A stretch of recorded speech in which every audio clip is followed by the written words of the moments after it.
ناظرین، میں خنسا نواز بات تو کرنی ہے میں آپ کا خوش آمدید کرتی ہوں۔ آج جس موضوع کو ہم زیر بحث لانے والے ہیں اس کا تعلق نوجوان نسل کو درپیش مسائل سے ہے۔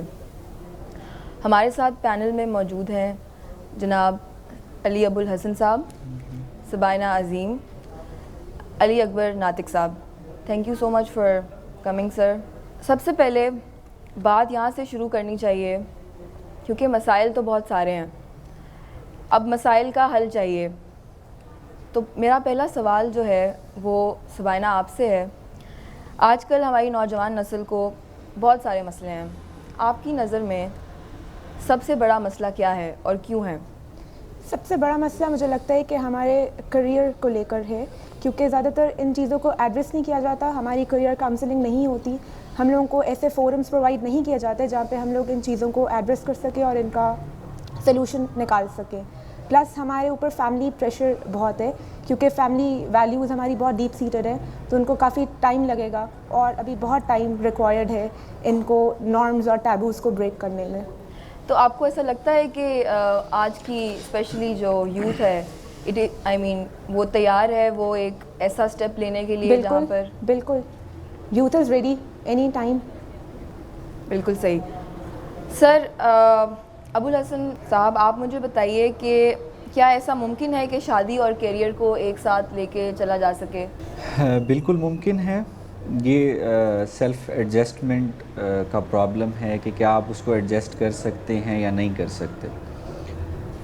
دا پوائنٹ از دیٹ کہ اگر جو کام آپ کرنا چاہ رہے ہیں وہ آپ کے انٹرسٹ کا ہے اور اس کی اور آپ کے درمیان ایک انڈرسٹینڈنگ ڈیولپ ہو چکی ہے، اس کام سے آپ کی ایسوسیشن ہے، تو پھر کیریئر اور پلس پرسنل لائف کا کوئی بھی آسپیکٹ ہو، شادی یا فیملی سبلنگ کچھ بھی، اس میں کوئی بھی پرابلم نہیں ہوتا۔ لیکن اگر اس کے ساتھ آپ کی ایسوسیشن نہیں ہے اور آپ اپنے تمام فرائض ایون مشاغل جبراً ادا کر رہے ہیں تو پھر آپ کوئی بھی کام ٹھیک نہیں کر سکتے۔ بالکل ٹھیک، لیکن میرا سوال یہاں سے آگے علی اکبر ناطق صاحب آپ کے لیے ہے کہ یہ فیصلہ کون کرے گا کہ جو بھی چوز کرتے ہیں بچے فیلڈ، وہ جو پروسیس ہے چوز فیلڈ کرنے کا وہ کس عمر میں ہوتا ہے اور وہ وہاں پر والدین کا کیا رول ہے؟ دیکھیں، بات یہ ہے کہ آپ کا موضوع ایک تو بہت وسیع ہے جس کے لیے ہمیں کچھ چیزوں کو مخصوص کرنا ہوتا ہے، ہماری نوجوان نسل کو دیکھنا ہوتا ہے ہمیں کہ یہ ان کی تربیت کیسی ہو رہی ہے، یہ اپنے آپ میں ذمہ داری کی حد تک محسوس کر رہے ہیں۔ تو اول تو یہ ہے کہ ہمارے ہاں آبادی کا اتنا بڑا سیلاب ہے جس کے اندر ہم بہہ رہے ہیں، اور جب آپ کسی سیلاب میں بہہ رہے ہوں تو آپ بے دست و پا ہو جاتے ہیں، آپ کے سامنے رستے جو ہیں وہ خود پانی بناتا ہے جو موت کی طرف لے کے جاتے ہیں۔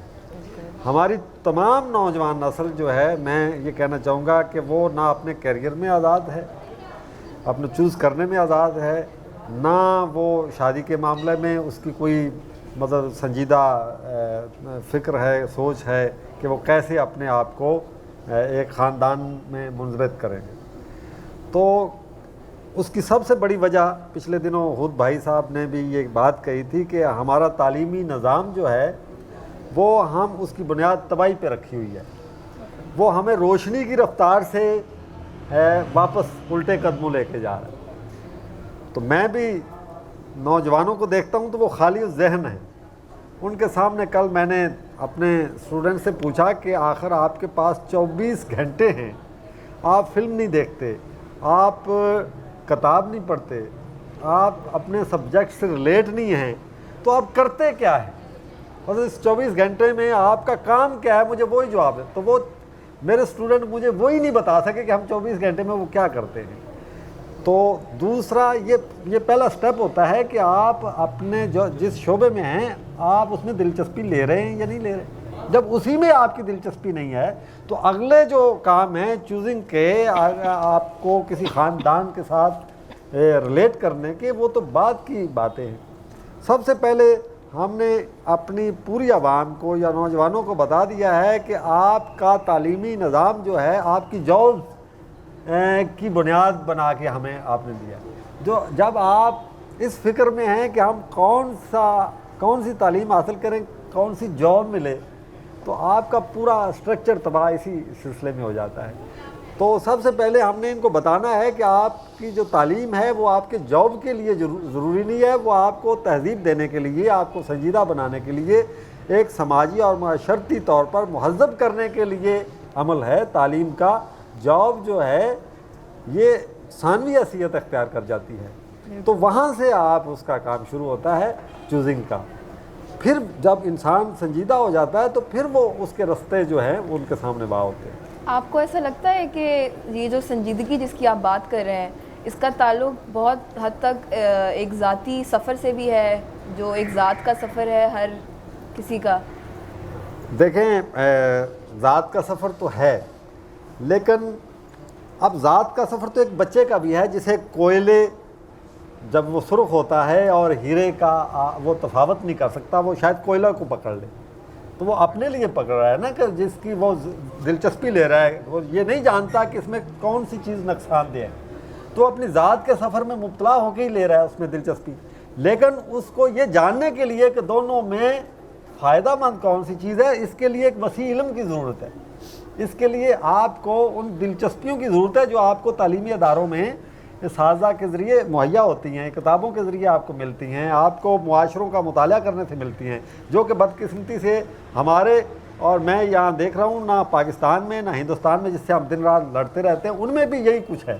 بالکل. یہاں سے بات آگے بہت, کیونکہ آپ نے جیسے کہا کہ بہت وسیع ٹاپک ہے, یہاں سے بات آگے ہم جنریشن گیپ پہ بھی کریں گے, ہم آگے اس پہ چائلڈ سائیکالوجی پہ بات کریں گے, کیریئر کاؤنسلنگ پہ بات کریں گے, اور اس سے آگے میں جانا چاہوں گی, ذات کے سفر کی بات ہو گئی, صحیح غلط کی بات ہو گئی, تو سر آپ مجھے یہ بتائیں کہ پھر جو یہ جنریشن گیپ ہے جس کو ہم آج کل فیس کر رہے ہیں, یہ تو ہم جانتے ہیں کہ یہ ہے, تو اس کو ڈیل کرنے کے لیے کیا اسٹریٹجی ہونی چاہیے پیرنٹس کی طرف سے اور بچوں کی طرف سے بھی؟ پیرنٹس اور بچوں کے درمیان ایسوسیشن اس کا واحد حل ہے. وہ ایسوسیشن تب ہوگا جب دونوں صرف اپنے عہد میں نہیں جئیں گے. میرے پیرنٹس ایک عہد گزار کے گئے ہیں, وہ عہد آج کے عہد سے بالکل مختلف تھا. اگر میں صرف آج کے عہد میں جیوں گا جو الیکٹرانک گیجٹس کا عہد ہے اور الیکٹرانک دنیا کا عہد ہے, سوشل میڈیا کا عہد ہے, جس سے بالکل آگاہ نہیں ہے میری پچھلی جنریشن, جس میں ظاہر ہے میرے پیرنٹس بھی ہوں گے, ان کے سبلنگز بھی ہوں گے. اگر میں صرف اپنے عہد میں اور اپنے عہد کے رواجات اور گیجٹس میں گم ہو جاؤں گا تو میرے اور میری پچھلی جنریشن کے درمیان گیپ آ جائے گا. اور اگر پچھلی جنریشن اتنی ریجٹ ہے کہ وہ نئے جنریشن اور اس کے ساتھ پورے سماج اور یونیورس میں آنے والی تبدیلیوں کو از سر نو اپنانے کے لیے تیار ہی نہیں ہے. اگر ایک پچھلی جنریشن کا آدمی آج کا الیکٹرانک گیجٹ سیکھنے کی کیپیبلٹی رکھتا ہے, لیکن وہ صرف یہ سوچ لیتا ہے کہ میری عمر اگر 65 سال ہے تو میں نے اینڈرائڈ موبائل یوز نہیں کرنا, میں نے اسٹار پلس پہ اپنی بیٹی کے ساتھ بیٹھ کے سوپ بھی نہیں دیکھنا, اور چونکہ میری عمر 60 سال سے زیادہ ہے اور عمر بنانے والے بیوروکریٹس کے مطابق میں ریٹائر ہو چکا ہوں تو میں فیس بک اکاؤنٹ بھی نہیں رکھ سکتا. تو یہ دونوں سائڈ کا جو ایکسٹریم ایج ہے, اس نے یہ گیپ پیدا کیا, اور اس گیپ کا سب سے بڑا نقصان یہ ہوا کہ اس جنریشن گیپ نے رشتوں میں فرق پیدا کر دیا. جب رشتوں میں فرق پیدا ہوا تو آہستہ آہستہ وہ, کیونکہ بیسک یونٹ از فیملی, جب باپ اور بیٹے میں گیپ آنا شروع ہوا تو گھر سے باہر وہ پوری سوسائٹی کا گیپ بننا شروع ہو گیا. یہ تو چلو طے ہو گیا کہ دراریں جو ہیں وہ پڑ جاتی ہیں, اس کے الگ ریزنز ہیں, ہم ان کی بات نہیں کرتے, اس کے لیے ہمیں ایک الگ پروگرام کرنا پڑے گا. لیکن اب یہاں پر آگے بچہ, اب اس نے ایک چوائس کرنی ہے, تو وہ اپنی چوائس کیسے کرے ان سب حالات کے ہوتے ہوئے, اپنی کیریئر سے ریلیٹڈ, اپنی میرج سے ریلیٹڈ بیسکلی؟ چوائس 2 حصوں میں تقسیم ہوتی ہے. پہلا حصہ پیرنٹس پہ آتا ہے. ان کی تمام قسم کی تربیت کے ساتھ یہ ان کے فرض میں شامل ہے کہ وہ کین آبزرور کے طور پہ بچے کو آبزرو کریں. اور سائیکالوجی نے یہ پروو کیا ہے کہ بچہ 3-4 سال کی عمر سے اپنا انٹرسٹ شو کرنا شروع کر دیتا ہے، جو کہ 15-16 سال کی عمر تک آپ آئیڈینٹیفائی کر سکتے ہیں کہ میرے بچے کے رجحانات کس طرف ہیں. تو سب سے پہلی جو ڈیوٹی ہے یا فرض ہے وہ پیرنٹس پہ عائد ہوتا ہے کہ وہ اپنے بچے کو آبزرو کریں اور یہ جاننے کی کوشش کریں کہ میرے بچے کا انٹرسٹ کس طرف ہے. فار ایگزامپل آج تک دنیا میں جو سب سے کم عمر اور تیز ترین تیراک لڑکی جس کے پاس یہ ایوارڈ ہے کہ وہ 16 سال کی عمر میں دنیا کی تیز ترین تیراک بنی، اس کے والد نے اپنے انٹرویو میں یہ بتایا کہ 5 سال کی عمر سے اس بچی نے پانی کے ساتھ اپنا ایک تعلق قائم کر لیا تھا کہ اسکول سے آتی ہی اپنا بستہ پھینکتی تھی اور اس چھوٹے سے ٹب میں چھلانگ مار دیتی تھی جو اس کی ماں پانی سے بھر کے رکھتی تھی. تو وہ والد کی ڈیوٹی تھی جس نے یہ جانا کہ میری بچی کا پانی کے ساتھ جو تعلق ہے وہ بڑھتا جا رہا ہے اور وہ پانی میں رہنا زیادہ پسند کرتی ہے. جب اس کی پراپر ٹریننگ ہوئی تو نتیجہ یہ نکل آیا کہ 16 سال کی عمر میں اس نے دنیا میں اپنا نام پیدا کر لیا. دوسری ڈیوٹی جو ہے وہ اس ذات پہ آتی ہے جس ذات کا خود تعلق ہے، جس کا جو حکم ہے وہ ہمیں اسلام یا کسی بھی مذہب سے بھی ملتا ہے اور تمام فلاسفر سوکریٹیز، پلیٹو اور اس کے بعد الیگزینڈر اور ایون جو مسلم فلاسفر ہیں انہوں نے بھی کیا کہ جو ذات کی پہچان کا تعلق ہے، جو اپنے آپ کو جاننا ہے، جس کی کھوج کے لیے بنیادی طور پر انسان کا وجود قائم کیا گیا. دوسری اس ذات کی ڈیوٹی ہے کہ وہ خود کو یہ جانے کہ میں ہوں کیا، اور اپنی پہچان کے بعد میرا خیال ہے باقی پوری کائنات کا معاملہ حل ہو جاتا ہے. اگر آپ یہ جان جاتے ہیں کہ مجھے کس چیز کے لیے جنا گیا ہے، میری پوٹینشیل کیا ہے اور کس چیز پر میں کام کر کے اس فطرتی جو خصائص ہیں، خوبیاں ہیں جو مجھ میں ڈالی گئی ہیں، اس گاڈ گفٹڈ صلاحیتوں کو پالش کر کے میں ایک ہیرا بن سکتا ہوں. تو دوسری اس ذات پہ یہ چیز عائد ہوتی ہے کہ وہ اس کو جانے، اپنی کھوج میں رہے، اپنے آپ کے ساتھ مکالمہ کرے تاکہ وہ جان سکے کہ میرے اندر کی آواز کیا ہے. تو پھر وہ کسی بھی جبر کے خلاف بھی لڑ سکے گا کہ نہیں مجھے یہ نہیں کرنا، مجھے یہ کرنا ہے. تو کیریئر میں بنیادی سوال پہلا یہ آتا ہے کہ چونکہ ہم کیریئر اورینٹڈ اسی لیے ہو چکے ہیں کہ ہم میٹیریلسٹک ہو چکے ہیں، کیونکہ ایک ڈاکٹر روز شام کو اپنی جیب میں جو ہے وہ 10,000 لے کے آتا ہے، ایک انجینئر ایک ہیوی پے لیتا ہے، ایک چارٹرڈ اکاؤنٹنٹ ایک زیادہ پے لیتا ہے. تو اس کے بارے میں ایک رواج جو ریت چل گئی ہے اس کو فالو کرنے کے پیچھے سب کی دوڑ لگ جاتی ہے بغیر کچھ دیکھے سوچے سمجھے. اور میں اس درد کو اسی لیے زیادہ فیل کر سکتا ہوں کیونکہ میں پرسنل وکٹم ہوں. بالکل کہ میں آرٹس کو اور لٹریچر کو پڑھنا چاہتا تھا، اور جب میں نے میٹریکولیشن کلیئر کیا تو میں آرٹس کو ایز فردر اسٹڈیز چوز کرنا چاہتا تھا، اور مجھ پہ جبراً پابندی یہ تھی کہ نہیں، چونکہ ایف ایس سی کے بعد راستے زیادہ کھل جاتے ہیں تو آپ کو ایف ایس سی کرنا چاہیے. تو فائنل اینڈ ریزلٹ یہ نکلا کہ ایف ایس سی میں میرا سکور اتنا کم تھا کہ میں لٹریچر یا آرٹ پڑھنے کے لیے کسی بھی اچھی یونیورسٹی میں داخلہ نہیں لے سکا. تو اگر وہ میں کر لیتا تو شاید میں کہتا. یہ بالکل گھر گھر کی کہانی ہے، اور یہ اس کی ذمہ داری پیرنٹس اور اس بندے دو لوگوں پہ آئے. یہاں سے بات آگے جاتی ہے. علی اکبر ناطق صاحب، میں آپ سے پوچھنا چاہتی ہوں کہ یہاں سے آگے انہوں نے بات کی کہ 5 سال کی عمر سے بچہ جو ہے وہ جس طرف ہو والدین اسی طرف کریں، لیکن یہ جو شعور کی بیداری ہے اس کا فیصلہ ظاہر ہے وہ بچہ تو اس وقت نہیں کر سکتا، تو پھر اس شعور کو استعمال کس طرح کیا جائے جیون ساتھی چننے میں؟ دیکھیں، بات یہ ہے کہ سب سے پہلے تو میں نے یہ کہا تھا کہ یہ معاشرہ جو ہے یہ آپ کو ایک ماحول دیتا ہے، ایک فضا دیتا ہے جس کے اندر جو چیزیں آپ کو نظر آئیں گی آپ انہی میں سے ہی کچھ چیزوں کو چنیں گے، انہی میں سے ہی کچھ کا انتخاب کر کے ان کی طرف رجوع کریں گے. یا آپ کا معاشرہ دے گا، گھر کے بعد معاشرہ آپ کو اس طرف لے کے جائے گا. گھر میں اس کی ایکٹیویٹیز جو ہوتی ہیں وہ والدین سے متاثر ہونے کے بعد وہ اپنا عمل شروع کرتی ہیں. جیسے ہی وہ قدم گھر سے باہر رکھتا ہے تو وہ معاشرہ اس کو اپنے گود میں لے لیتا ہے. اب یہ ہے کہ پاکستان کا خاص طور پر معاشرہ جو ہے یہ کچھ 4 کلاسز میں شمار ہے، جس کو ہم غریب یا مفلس یا پور کلاس کہتے ہیں. پھر لوئر مڈل کلاس ہے، پھر مڈل کلاس ہے، پھر اپر مڈل کلاس ہے، پھر ایلیٹ کلاس ہے. اتنی کلاسز میں جو بٹا ہوا معاشرہ ہوتا ہے وہ ذہنی طور پر بھی اتنا ہی تقسیم ہو جاتا ہے جتنی اس کی کلاسز ہیں. ذہنی ہر آدمی ذہنی طور پر بھی اسی کلاسز میں بٹ جاتا ہے. وہ ہر اپنے سے اوپر کی کلاس کے احساس کمتری میں مبتلا ہو جاتا ہے. اور جب پور جو ہے وہ لوور مڈل کلاس کی طرف دیکھتا ہے، وہ مڈل کلاس کی طرف دیکھتا ہے، وہ اپر مڈل کلاس کی طرف دیکھتا ہے، اور اپر مڈل ایلیٹ کی طرف دیکھ کے وہ اپنا پورا جو پوری ان کا فضا ہے، جو ان کی آب و ہوا ہے، وہ اپنے اندر لے کے آنے کی کوشش کرتا ہے، اور اسی کلاسز میں سے وہ رشتے تلاش کرتا ہے.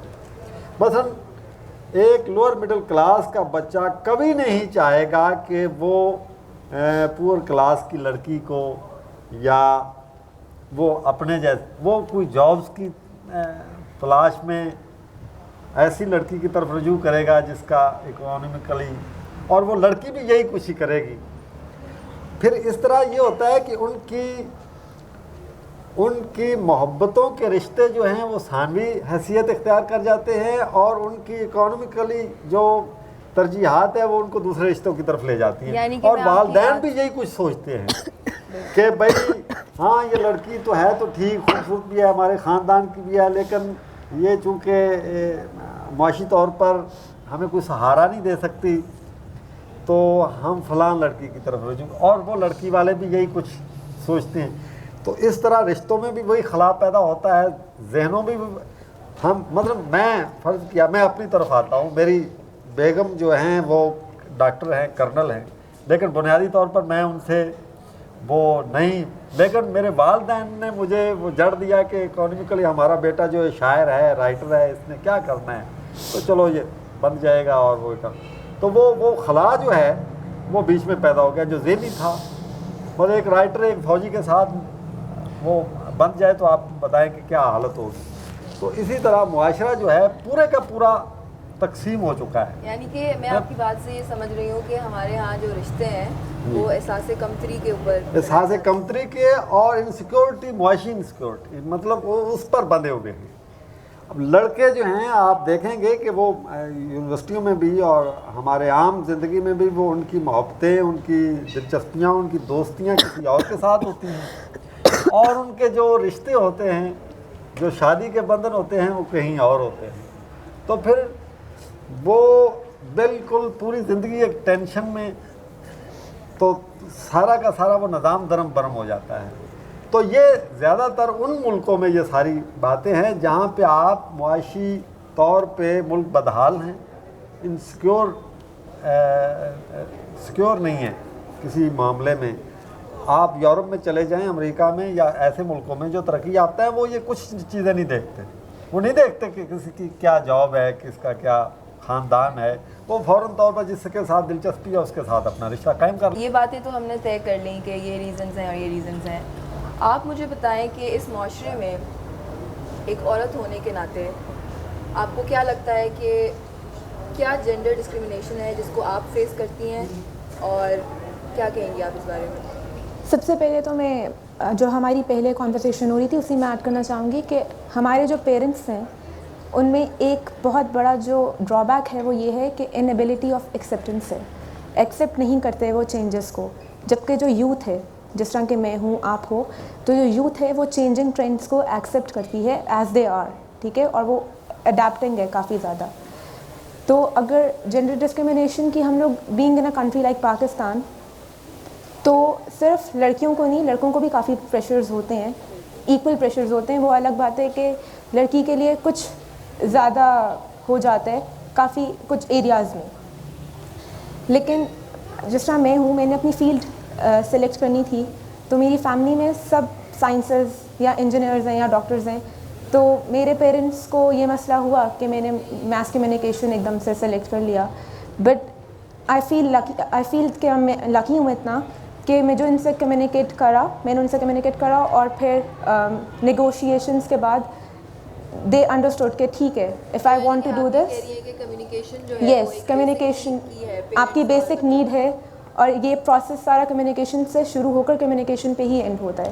تو آپ کو کمیونیکیٹ کرنا پڑتا ہے اپنے پیرنٹس کے ساتھ, ٹھیک ہے. اس کے ساتھ ساتھ کہ وہ آپ کو آبزرو کرے, آپ بھی ان کو آبزرو کرو, اور آپ ان کمیونیکیٹ کرو, اور کمیونیکیشن سے کافی زیادہ پرابلمس کے سلوشنز آپ کو مل جاتے ہیں.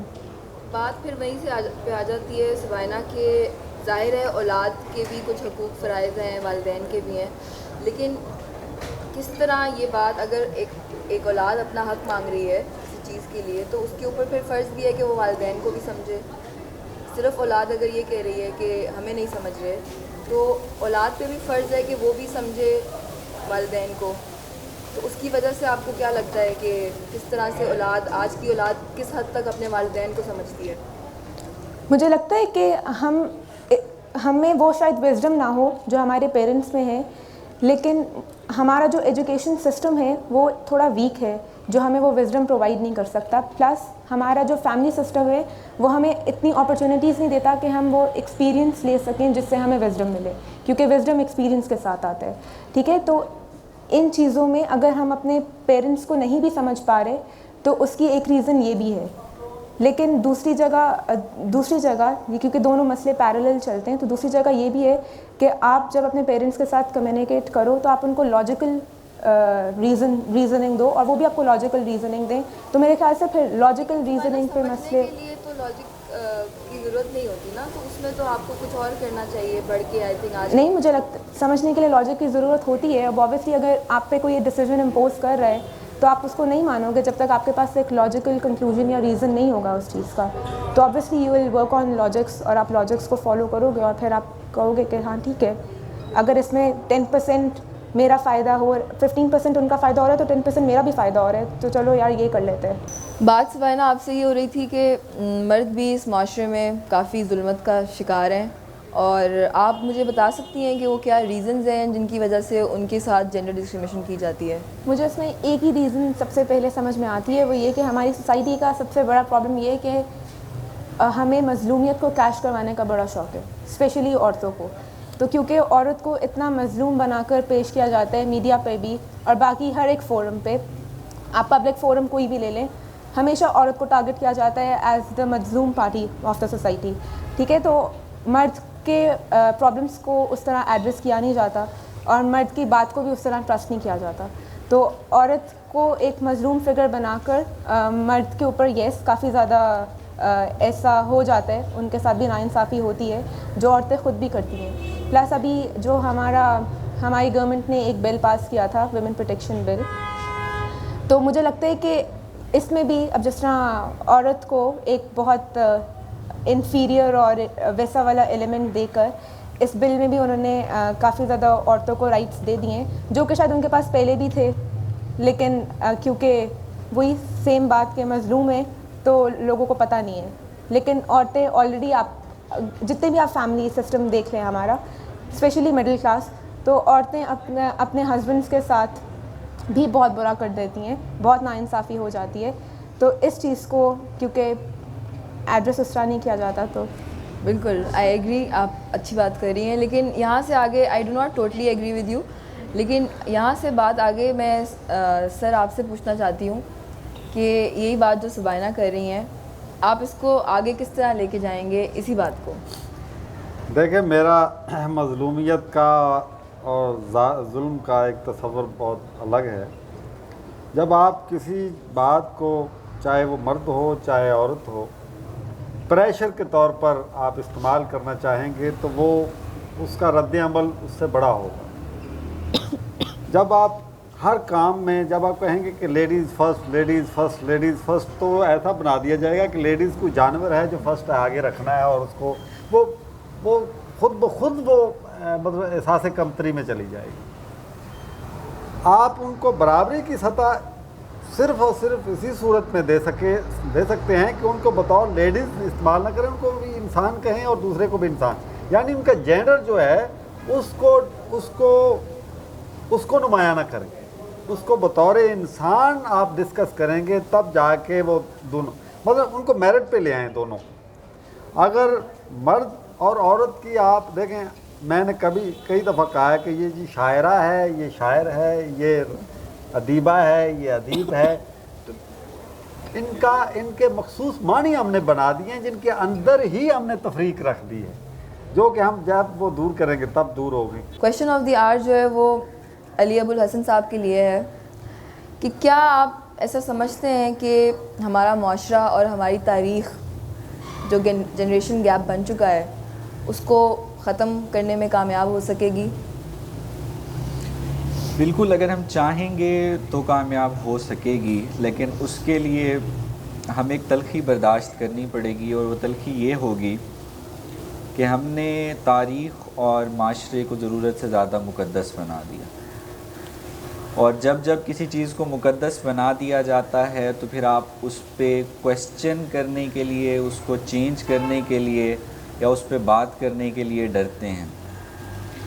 تو ہم میں اس چینجنگ کے لیے ایک خوف ہے کہ ہم یہ چینجنگ نہیں لا سکتے کیونکہ ہماری تاریخ اس چیز کی اجازت نہیں دیتی, ہمارا مذہب اجازت نہیں دیتا, ہمارے ٹریڈیشنز, نارمز, ثقافت, ویلیوز, مارس, فاکس اور پتہ نہیں کیا کیا چیزیں ہیں. میرا خیال ہے ان کو ریوائیو کرنے کی ضرورت ہے. ہمیں ضرورت اس بات کی ہے کہ ہمیں زیادہ کین ہونا پڑے گا, اپنی آنکھوں کو تھوڑا سا زیادہ کھولنا پڑے گا, اپنے کانوں کو صاف کرنا پڑے گا, تاکہ ہم جان سکیں اور سن سکیں اور پہچان سکیں کہ ہمیں کیا کرنا ہے. اور وہ بہت ساری چیزیں جو ہم نہیں کرنا چاہتے اور اس جبر میں کر رہے ہیں, اس تاریخ کے جبر میں یا معاشرے کے جبر میں. تاریخ سیکھنے کے لیے اچھی ہے, مگر جب آپ اس کو مقدس بنا کر اس کی امپلیمنٹیشن آج پہ کرنا شروع کر دیں گے تو آج اس کی امپلیمنٹیشن نہیں ہو سکتی. میرا خیال ہے اس چیز کے ریوائیول کا اگر ہم ارادہ کر لیں اور اس پہ کوشش شروع کر دیں تو ہم اس جنریشن گیپ کو جلدی ختم کر سکتے ہیں. اور جس چیز کو ہم آج ایڈریس کر رہے تھے کہ ہم شادی اور کیریئر دونوں مسائل میں اتنے پیچیدہ طریقے سے پھنسے ہوئے ہیں کہ اگر ہم شادی کا سوال کرتے ہیں تو ہم یہ نہیں سوچتے کہ یہ دو لوگ اچھی طرح جی سکتے ہیں, بلکہ ہم یہ سوچتے ہیں کہ کیونکہ ارائیں کی جٹ سے شادی نہیں ہو سکتی, سرائکی کی پنجابی سے نہیں ہو سکتی, بلوچی کی پٹھان سے نہیں ہو سکتی, شیعہ کی سنی سے نہیں ہو سکتی, غریب کی امیر سے نہیں ہو سکتی, پڑھے لکھے کی غیر پڑھے لکھے سے نہیں ہو سکتی. اگر ان چیزوں کو بھول کے ہم یہ سوچنا شروع کر دیں کہ ان چیزوں کا شادی سے کوئی تعلق نہیں ہے, وہ ایک یونٹ ہے جس نے آگے ایک سماج کے لیے ایک بڑا یونٹ ڈیولپ کرنا, تو اگر وہ اسمال یونٹ, دو لوگوں کا یونٹ اگر آپس میں وہ ربط, جڑت اور محبت رکھتا ہے جو انسانیت اور امن کو ہمارے سماج کا سب سے قیمتی زیور بنا سکتی ہے, تو پھر کسی بھی چیز پر کوئی پرابلم نہیں ہونا. بہت خوبصورت بات ہے. یہی سوال سر آپ کے لیے ہے, لیکن آپ نے چند جملوں میں آپ نے یہ بات پوری کرنی ہے, بالکل چند. دیکھیں, تاریخ جو ہے وہ پہلی بات تو یہ ہے کہ وہ اپلائی کرنے کے لیے اپنے آپ پر نہیں ہوتی, اس سے سبق لینے کے لیے ہوتی ہے. اس عبرت کہ تاریخ جو غلطیاں تاریخ میں ہو چکی ہیں ان کو دہرایا نہ جائے. تاریخ اس لیے ہوتی ہے. میں نے یہ مسئلہ یہ تھا کہ تاریخ اور ہمارا معاشرہ کیا اجازت دے گا کہ ہم جب بہت جلد اس گیپ کو پورا کر لیں. تو اس کے لیے ہمارے سامنے یورپ کی تاریخ اور یورپ کا پورا ایک سسٹم موجود ہے کہ انہوں نے جتنے بیریئر تھے مذہب کے, معاشرے کے, انہوں نے توڑنے میں کوئی لہت و لال سے کام نہیں لیا. انہوں نے ٹھکرا دیے اور اپنی ترقی کی راہ میں جو کچھ حائل ہوتا تھا, انہوں نے جتنا مقدس سمجھا جاتا تھا انہوں نے اڑا دیا. ہم سے زیادہ مقدس سمجھا جاتا. تو وہ ہمیں اپنی جنریشن کو مطلب ہمیں اپنے اندر کے سینے سے ڈر نکالنا, وہ اندر کا جو بیریئر وہ توڑنا پڑے گا. بہت شکریہ سر.